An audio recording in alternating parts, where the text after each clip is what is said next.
My name is Mark, a recording angel. I've been observing this earth since the dawn of creation.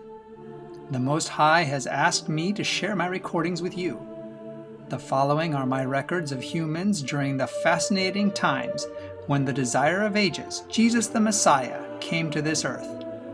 And they're collected in this book, Victory of the Warrior King, the story of the life of Jesus.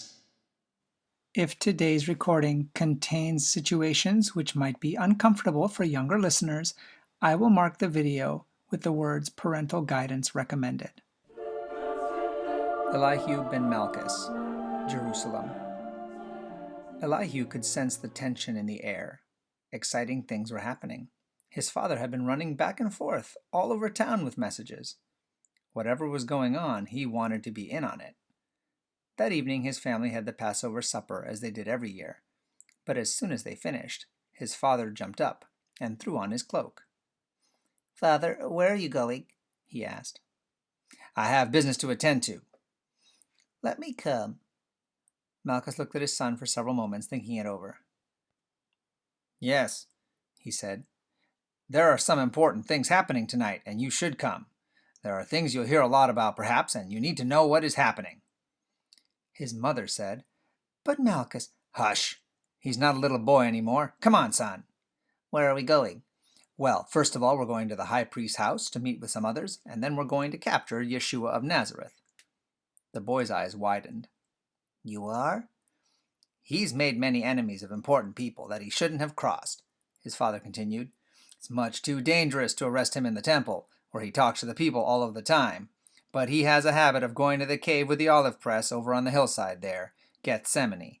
Often he sleeps and prays there in the evenings. We're going to catch him there." "He hasn't done anything really bad, has he?" Elihu asked. Malchus grimaced. "Offending the high priest and calling his servants who work in the temple courtyard a bunch of thieves is really bad." "Oh." The boy had many mixed feelings. Yeshua of Nazareth didn't seem to be a bad person, yet all of his father's friends hated him. Later, leaving the high priest's house, they set out for Gethsemane. Father accompanied the temple police, along with a man named Judas Iscariot. He looked familiar. "Father," he whispered, "isn't Judas one of Yeshua's disciples?" His father nodded. "Well, then why is he with us? Won't he warn Yeshua to get away?" Malchus laughed. "No, he's going to take us to him." The boy felt sick. It was bad enough to have a bunch of important people hate you, but to have one of your best friends betray you like that? He felt sorry for Yeshua. "Now, quiet, everyone," Father said as they approached Gethsemane. "There he is," Judas whispered. Then he walked up to Yeshua and kissed him on the cheek. "Greetings, Master." "Get him!" Malchus shouted, and the temple police rushed forward. Suddenly there was a blinding flash of light. Elihu wasn't sure what had happened. Even though the angel guardians were not going to be able to prevent the death the Son of God must face, they did want the mob to know exactly whom they were dealing with, and so they rushed between Yeshua and the crowd.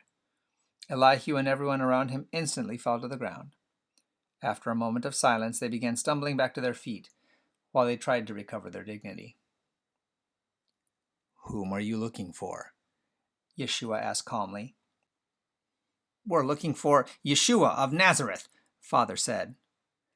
"I am he," the teacher replied. "You are really brave men, sneaking out here in the dark with all your swords and sticks to capture me. I've been sitting in the temple talking every single day without weapons or anything, and you didn't do a thing. Slipping around in the dark is more your style." Elihu looked up as a movement caught the corner of his eye. One of the disciples had pulled a sword from under his cloak and, yelling at the top of his voice, rushed directly toward his father. "Father!" Elihu shouted, then covered his face. Malchus ducked and, instead of being decapitated, had his ear cleanly sliced off.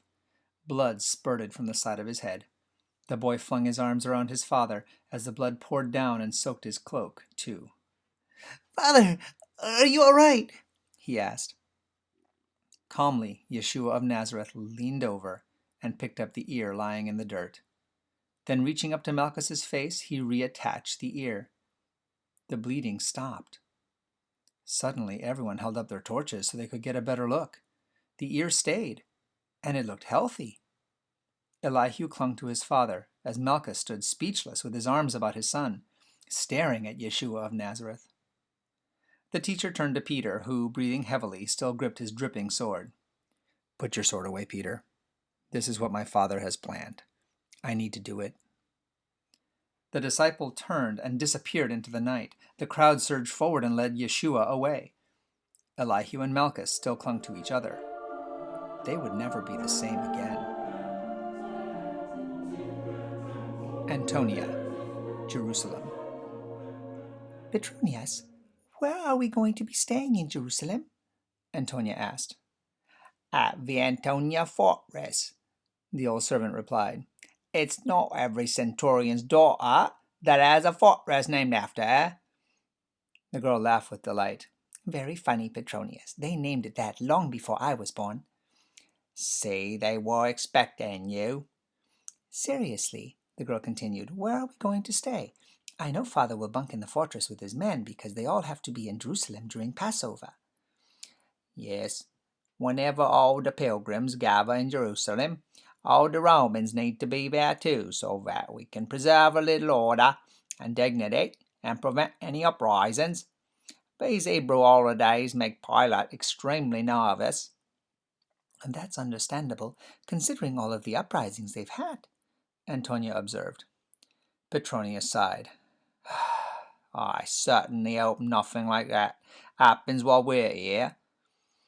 The girl shuddered. She had seen enough horrible things as it was. Roman punishments were swift and cruel, and the girl tried not to think about them when she encountered such things. After all, Rome had to keep order somehow.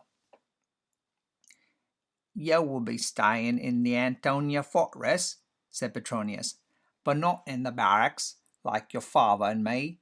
The governor's wife has invited you to stay with her." "Pilate's wife?" she asked in disbelief. "Yes, why not? You have no mother, she has no children, and you would enjoy each other's company. Roman women in this part of the world can get pretty lonely." "That's true," she said slowly. "Maybe this will be a good visit after all." Father and his men had gone ahead to the barracks, but Petronius and Antonia encountered a huge crowd gathering in an open area that served as a place of justice and judgment. The girl slipped her hand into Petronius's large, calloused one. Large crowds of Judeans made her nervous. This one seemed to be dragging some man around, perhaps a criminal of some sort. "Come on," Petronius urged, glancing in the mob's direction. "We can enter over here. It's best that we don't get mixed up with this." Antonia looked back over her shoulder. Pilate was coming out on a balcony and talking with what appeared to be the crowd's leaders. She shuddered, suddenly glad that she could stay in the residential part of the fortress, away from the ugly things that might happen outside. A servant ushered Petronius and Antonia into the residence chambers.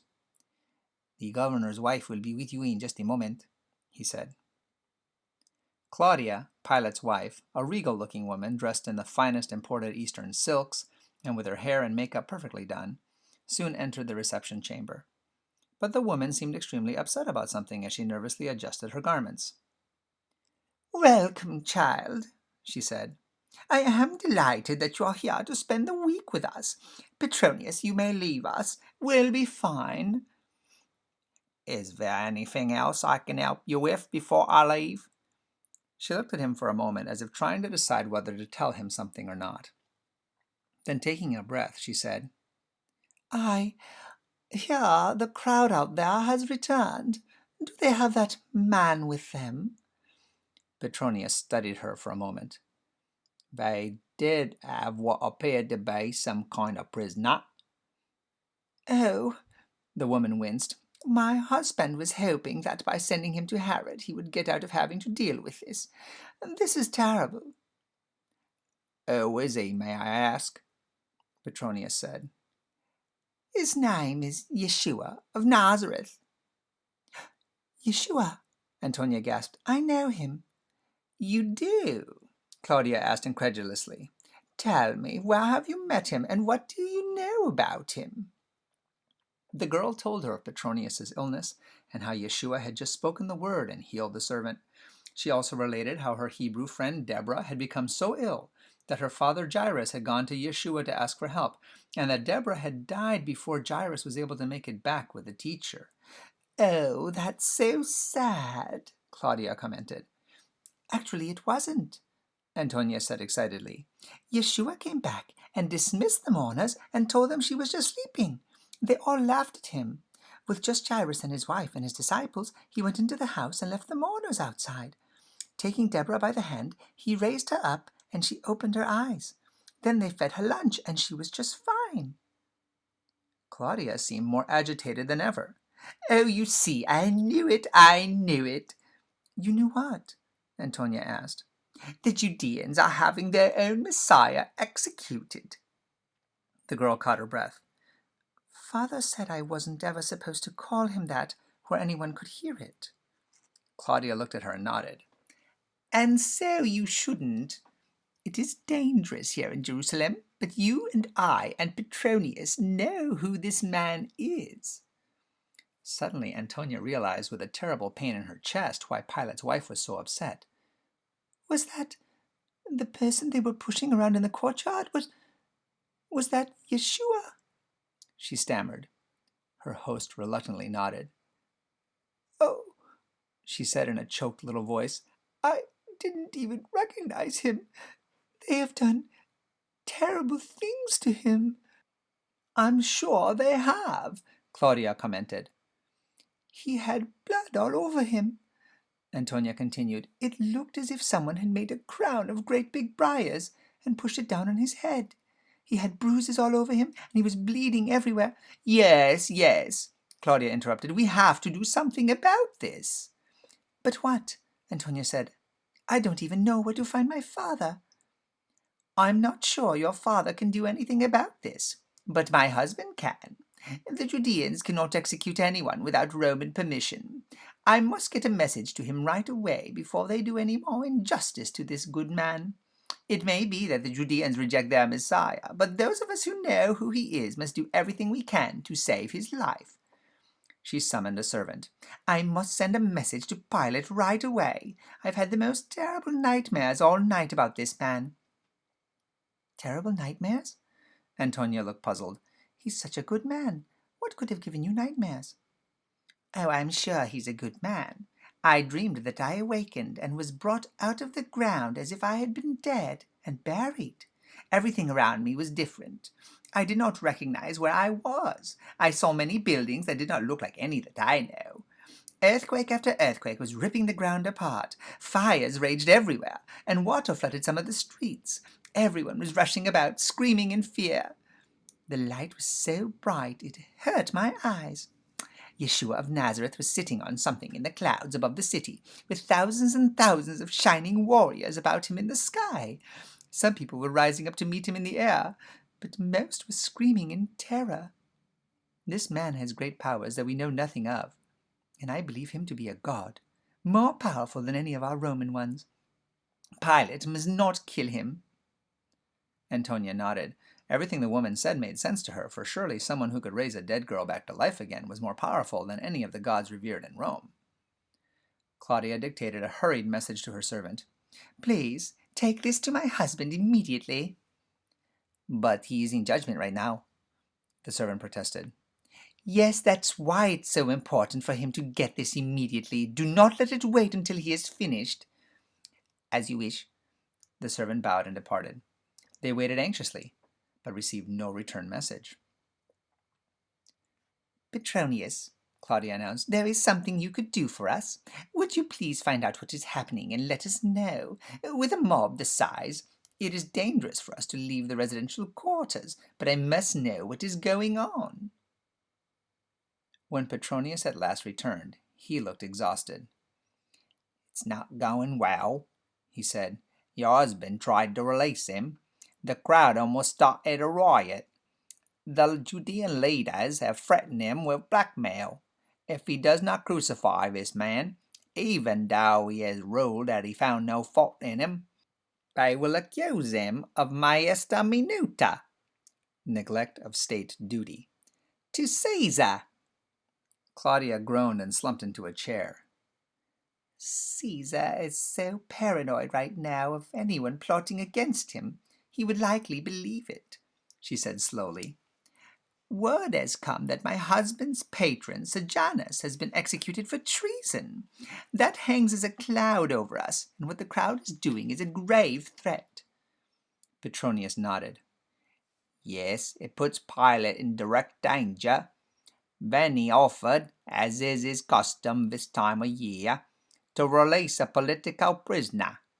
He came up with the most unlikely one he could find, one that they would be the least happy to have in their midst again, Barabbas.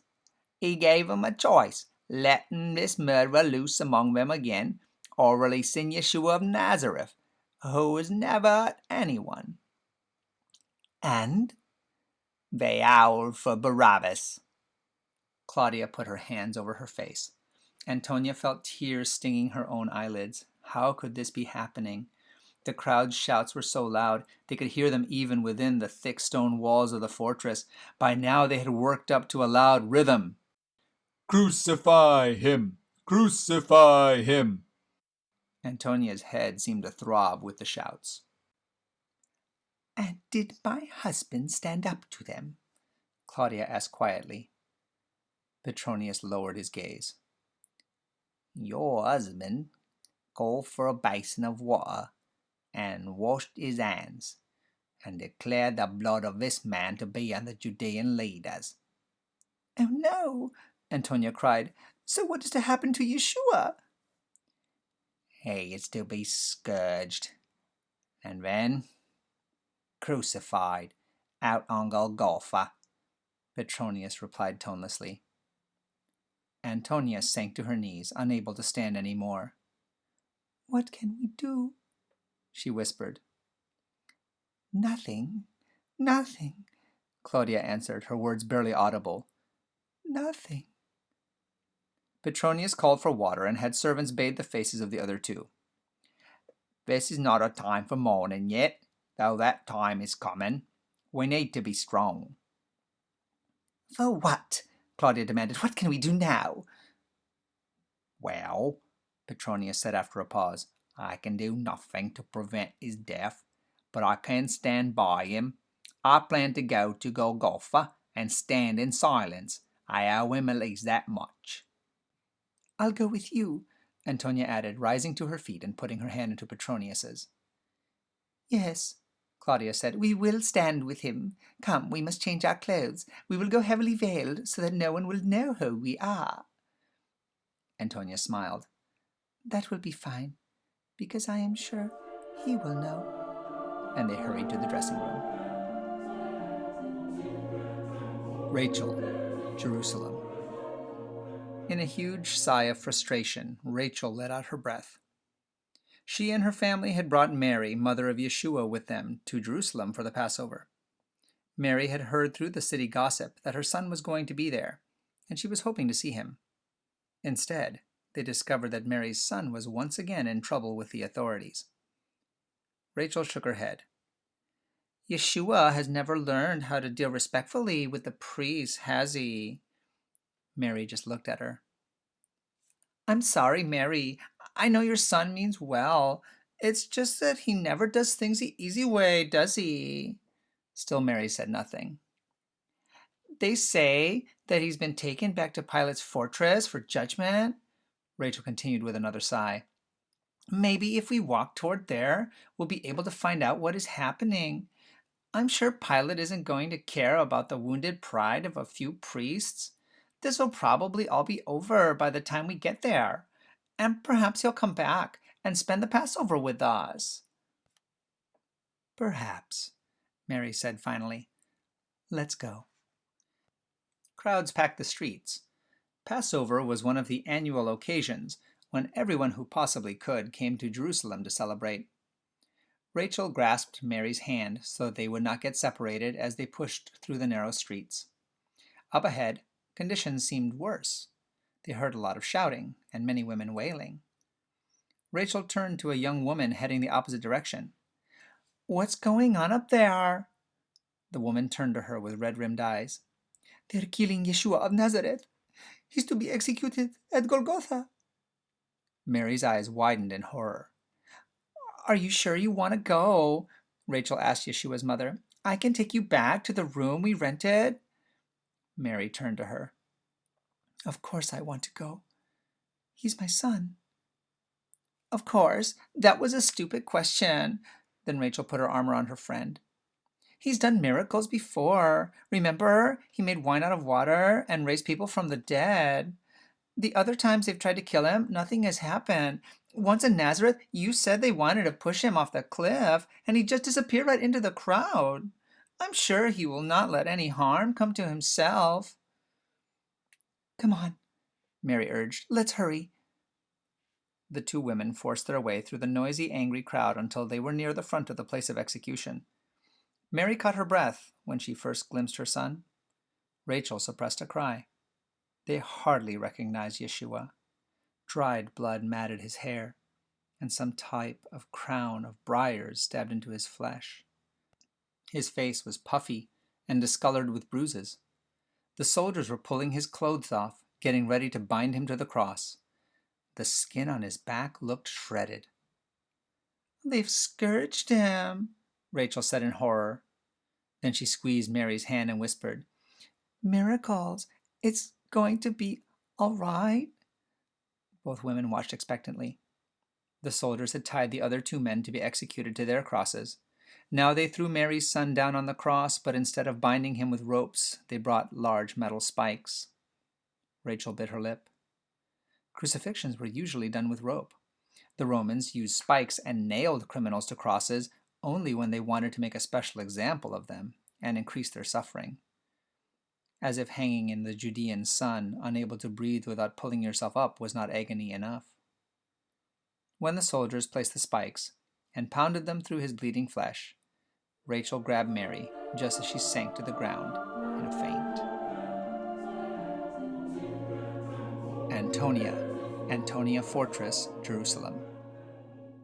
Claudia and Antonia were dressed as local Judeans and were about to leave when Pilate strode into the room. He took a second look at them and then burst into laughter. What are you doing? He asked. Claudia gazed at him coolly. No, what have you done, my husband? What do you mean? You know what I mean. I sent a message to you pleading for you to have nothing to do with Yeshua.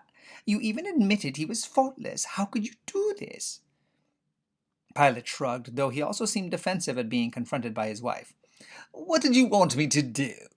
Anger began to tinge his voice. I felt sorry for the man, and he's obviously not a criminal, but the priests were blackmailing me. They threatened to tell Caesar that I was guilty of neglecting my duty. It was hardly worth risking my entire career, and perhaps my life, for some poor Judean who was almost dead as it was. He spread his hands in exasperation. You should have seen him. That rabble had dragged him around all night. I understand the priests interrogated him at least twice. Their Sanhedrin examined him twice, and he'd been twice here to me, and once to visit Herod Antipas. By then he looked terrible. You know, it's standard procedure to have a prisoner scourged. After that, I let the soldiers amuse themselves with him. He was practically dead. I thought surely that if I brought him out in front of the mob then, they would feel sorry for him, and let him crawl off and die in peace somewhere. But no, you should have heard them. We did hear them. Claudia spat the words out. I'm sure all of Jerusalem could hear them. Oh, exactly. So what did you expect me to do? Cross that deranged mob and trigger another uprising? We cannot afford to be recalled to Rome. You condemned him to death, she repeated numbly. You had a choice. Struggling to control his anger, Pilate shrugged. Well, I did tell them to put a sign over his head, announcing him king of the Jews. Claudia was silent for a moment, and then said, He isn't just their king. He's the Messiah of their God, too. They stared at each other for several moments, then Claudia turned to Antonia. Come, we have a choice, too, and I choose to stand with him. Antonia moved to her side. Pilate exhaled in defeat and frustration. "Well," he said to Petronius, "if they want to meddle in Judean affairs, at least make sure they don't get killed or recognized." This broadcast has come from the book Victory of the Warrior King by Sally Pierson Dillon, with permission from the Review and Herald Publishing Association. This book and the rest of the series, War of the Ages, can be purchased by going to www.adventistbookcenter.com or by calling 1-800-765-6955. I'm your narrator, Austin Backus, and this audio project is a gift to you from my free Christian book ministry, RXF 1888. Please visit our website, www.rxf1888.com, to request free Christian books for both kids and adults. And join us here again for more stories from Mark the Recording Angel.